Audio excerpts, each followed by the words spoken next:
الحمد لله الذي أنزل على عبده الكتاب ولم يجعل له عوجا قيما لينذر بأسا شديدا من لدنه ويبشر المؤمنين الذين يعملون الصالحات أن لهم أجرا حسنا ماكثين فيه أبدا وينذر الذين قالوا اتخذ الله ولدا ما لهم به من علم ولا لآبائهم كبرت كلمة تخرج من أفواههم إن يقولون إلا كذبا فلعلك باخع نفسك على آثارهم إن لم يؤمنوا بهذا الحديث أسفا إنا جعلنا ما على الأرض زينة لها لنبلوهم أيهم أحسن عملا وإنا لجاعلون ما عليها صعيدا جرزا أم حسبت أن أصحاب الكهف والرقيم كانوا من آياتنا عجبا إذ أوى الفتية إلى الكهف فقالوا ربنا آتنا من لدنك رحمة وهيئ لنا من أمرنا رشدا فضربنا على آذانهم في الكهف سنين عددا ثم بعثناهم لنعلم أي الحزبين أحصى لما لبثوا أمدا نحن نقص عليك نبأهم بالحق إنهم فتية آمنوا بربهم وزدناهم هدى وربطنا على قلوبهم إذ قاموا فقالوا ربنا رب السماوات والأرض لن ندعو من دونه إلها لقد قلنا إذا شططا هؤلاء قومنا اتخذوا من دونه آلهة لولا يأتون عليهم بسلطان بين فمن أظلم ممن افترى على الله كذبا وإذ اعتزلتموهم وما يعبدون إلا الله فأووا إلى الكهف ينشر لكم ربكم من رحمته ويهيئ لكم من أمركم مرفقا وترى الشمس إذا طلعت تزاور عن كهفهم ذات اليمين وإذا غربت تقرضهم ذات الشمال وهم في فجوة منه ذلك من آيات الله من يهد الله فهو المهتد ومن يضلل فلن تجد له وليا مرشدا وتحسبهم أيقاظا وهم رقود ونقلبهم ذات اليمين وذات الشمال وكلبهم باسط ذراعيه بالوصيد لو اطلعت عليهم لوليت منهم فرارا ولملئت منهم رعبا وكذلك بعثناهم ليتساءلوا بينهم قال قائل منهم كم لبثتم قالوا لبثنا يوما أو بعض يوم قالوا ربكم أعلم بما لبثتم فبعثوا أحدكم بورقكم هذه إلى المدينة فلينظر أيها أزكى طعاما فليأتكم برزق منه وليتلطف ولا يشعرن بكم أحدا إنهم إن يظهروا عليكم يرجموكم أو يعيدوكم في ملتهم ولن تفلحوا إذا أبدا وكذلك أعثرنا عليهم ليعلموا أن وعد الله حق وأن الساعة لا ريب فيها إذ يتنازعون بينهم أمرهم فقالوا ابنوا عليهم بنيانا ربهم أعلم بهم قال الذين غلبوا على أمرهم لنتخذن عليهم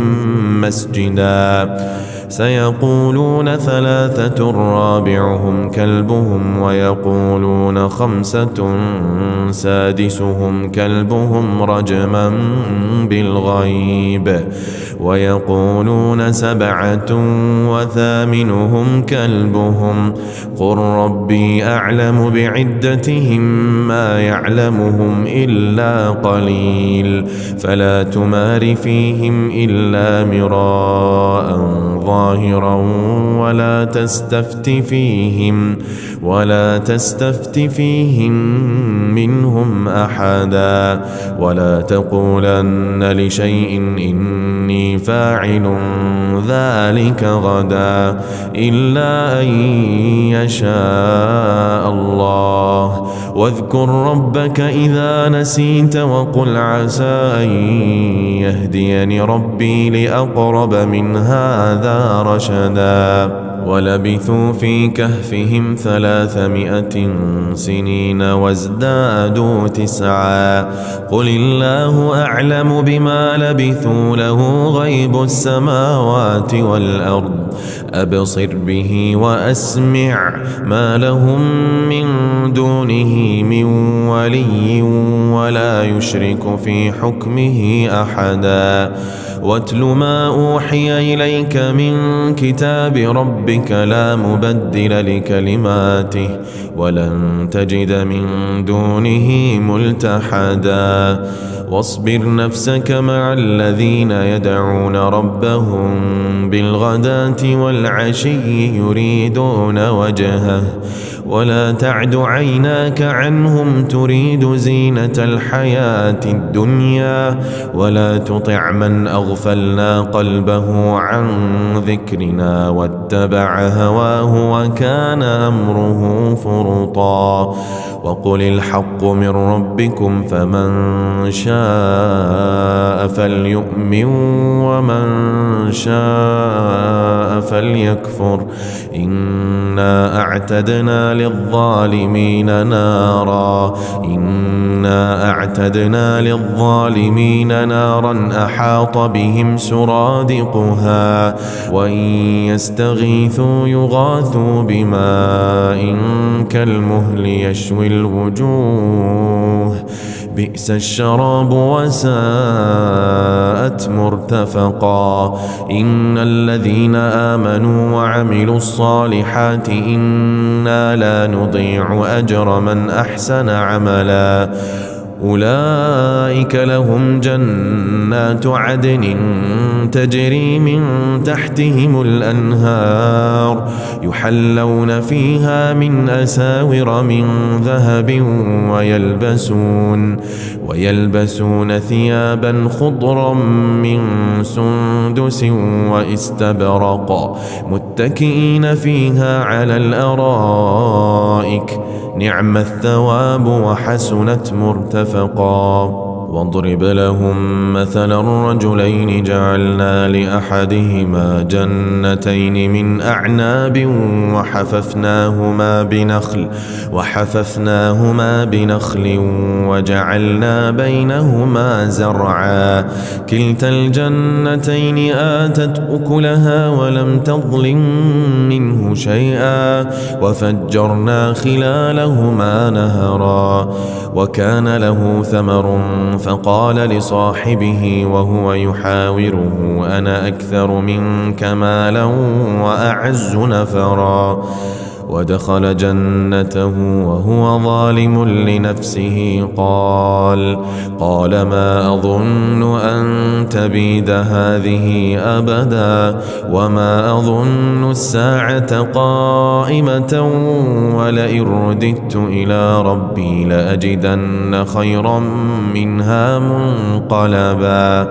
قال له صاحبه وهو يحاوره أكفرت بالذي خلقك من تراب تراب ثم من نطفة ثم سواك رجلا لكن هو الله ربي ولا أشرك بربي أحدا ولولا إذ دخلت جنتك قلت ما شاء الله لا قوة إلا بالله إن ترني أنا أقل منك مالا وولدا فعسى ربي أن يؤتيني خيرا من جنتك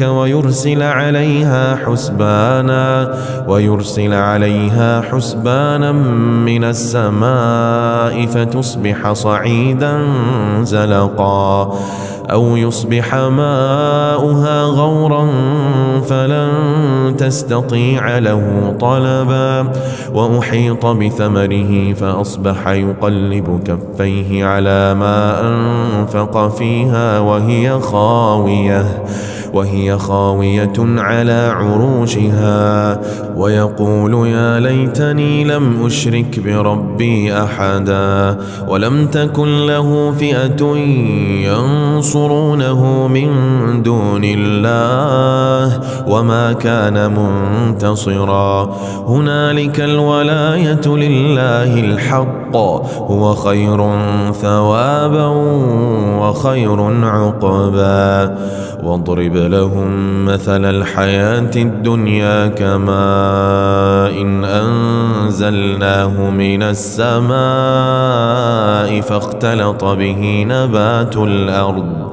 فاختلط به نبات الأرض فأصبح هشيما تذروه الرياح وكان الله على كل شيء مقتدرا المال والبنون زينة الحياة الدنيا والباقيات الصالحات خير عند ربك ثوابا وخير أملا ويوم نسير الجبال وترى الأرض بارزة وحشرناهم فلم نغادر منهم أحدا وعرضوا على ربك صفا لقد جئتمونا كما خلقناكم أول مرة بل زعمتم أن لن نجعل لكم موعدا ووضع الكتاب فترى المجرمين مشفقين مما فيه ويقولون يا ويلتنا ما لهذا الكتاب لا يغادر صغيرة ولا كبيرة إلا أحصاها ووجدوا ما عملوا حاضرا ولا يظلم ربك أحدا وإذ قلنا للملائكة اسجدوا لآدم فسجدوا إلا إبليس كان من الجن ففسق عن أمر ربه أفتتخذونه وذريته أولياء من دوني وهم لكم عدو بئس للظالمين بدلا ما أشهدتهم خلق السماوات والأرض ولا خلق أنفسهم وما كنت متخذ المضلين عضدا ويوم يقول نادوا شركائي الذين زعمتم فدعوهم فلم يستجيبوا لهم وجعلنا بينهم موبقا ورأى المجرمون النار فظنوا أنهم مواقعوها ولم يجدوا عنها مصرفا ولقد صرفنا في هذا القرآن للناس من كل مثل وكان الإنسان أكثر شيء جدلا وما منع الناس أن يؤمنوا إذ جاءهم الهدى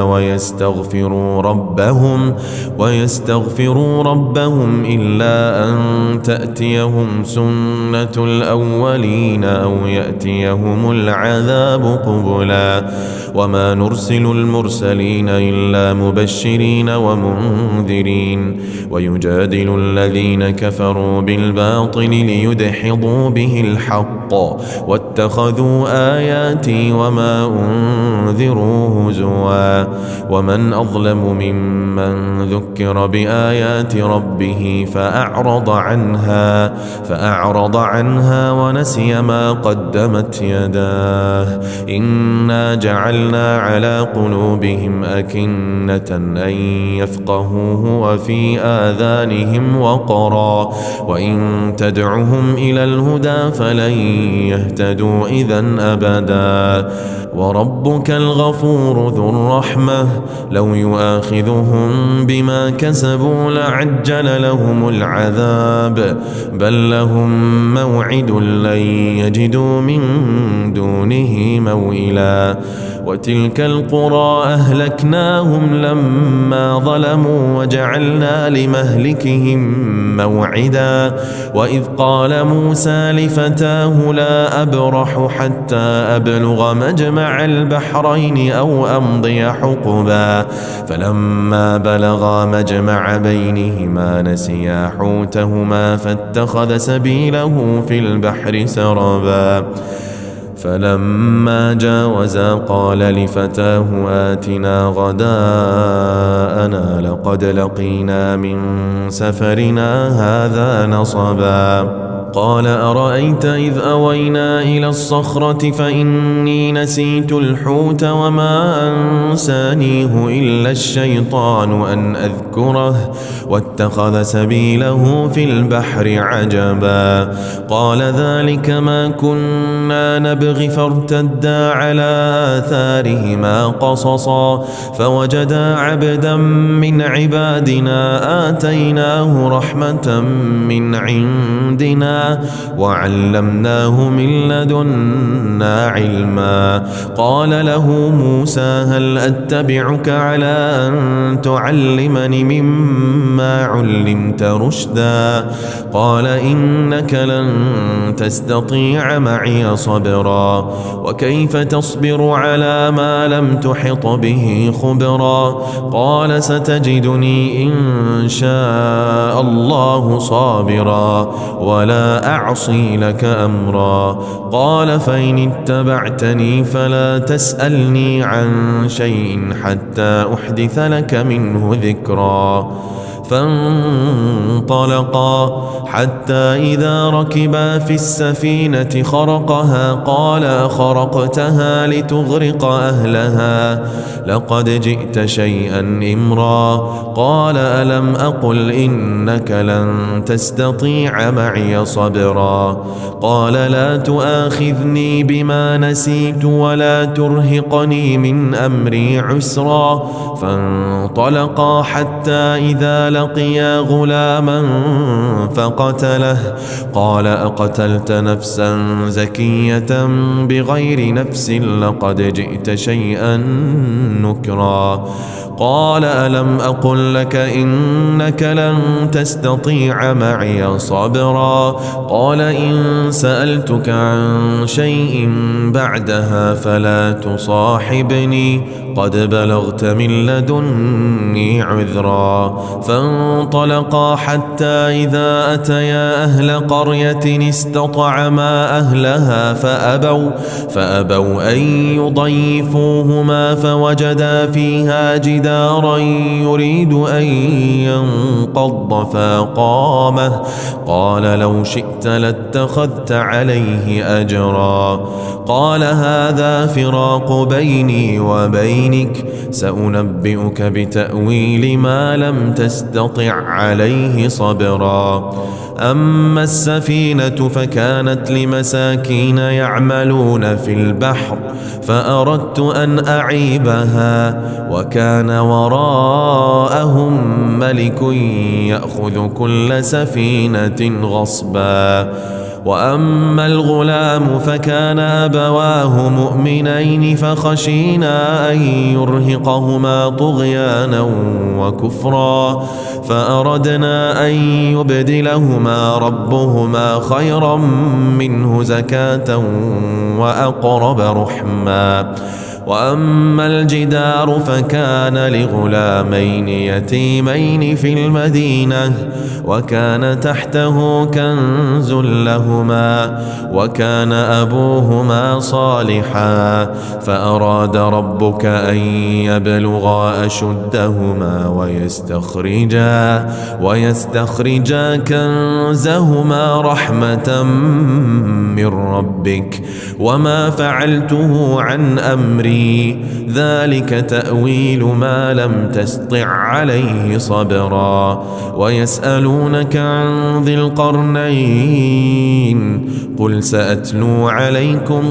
منه ذكرا إنا مكنا له في الأرض وآتيناه من كل شيء سببا فأتبع سببا حتى إذا بلغ مغرب الشمس وجدها تغرب في عين حمئة ووجد عندها قوما قلنا يا ذا القرنين إما أن تعذب وإما أن تتخذ فيهم حسنا قال أما من ظلم فسوف نعذبه ثم يرد إلى ربه فيعذبه عذابا نكرا وأما من آمن وعمل صالحا فله جزاء الحسنى وسنقول له من أمرنا يسرا ثم أتبع سببا حتى إذا بلغ مطلع الشمس وجدها تطلع على قوم لم نجعل لهم من دونها سترا كذلك وقد أحطنا بما لديه خبرا ثم أتبع سببا حتى إذا بلغ بين السدين وجد من دونهما قوما لا يكادون يفقهون قولا قالوا يا ذا القرنين إن يأجوج ومأجوج مفسدون في الأرض فهل نجعل لك خرجا على أن تجعل بيننا وبينهم سدا قال ما مكني فيه ربي خير فأعينوني بقوة أجعل بينكم وبينهم ردما آتوني زبر الحديد حتى إذا ساوى بين الصدفين قال انفخوا حتى إذا جعله نارا قال آتوني أفرغ عليه قطرا فما استطاعوا أن يظهروه وما استطاعوا له نقبا قال هذا رحمة من ربي فإذا جاء وعد ربي جعله دكاء وكان وعد ربي حقا وتركنا بعضهم يومئذ يموج في بعض ونفخ في الصور فجمعناهم جمعا وعرضنا جهنم يومئذ للكافرين عرضا الذين كانت أعينهم في غطاء عن ذكري وكانوا لا يستطيعون سمعا أفحسب الذين كفروا أن يتخذوا عبادي من دوني أولياء إنا أعتدنا جهنم للكافرين نزلا قل هل ننبئكم بالأخسرين أعمالا الذين ضل سعيهم في الحياة الدنيا وهم يحسبون أنهم يحسنون صنعا أولئك الذين كفروا بآيات ربهم ولقاء ورائه فحبطت أعمالهم فلا نقيم لهم يوم القيامة وزنا ذلك جزاؤهم جهنم بما كفروا واتخذوا آياتي ورسلي هزوا إن الذين آمنوا وعملوا الصالحات كانت لهم جنات الفردوس نزلا خالدين فيها لا يبغون عنها حولا قل لو كان البحر مدادا لكلمات ربي لنفد البحر قبل أن تنفد كلمات ربي ولو جئنا بمثله مددا قل إنما أنا بشر مثلكم يوحى إلي أنما إلهكم إله واحد فمن كان يرجو لقاء ربه فليعمل عملا صالحا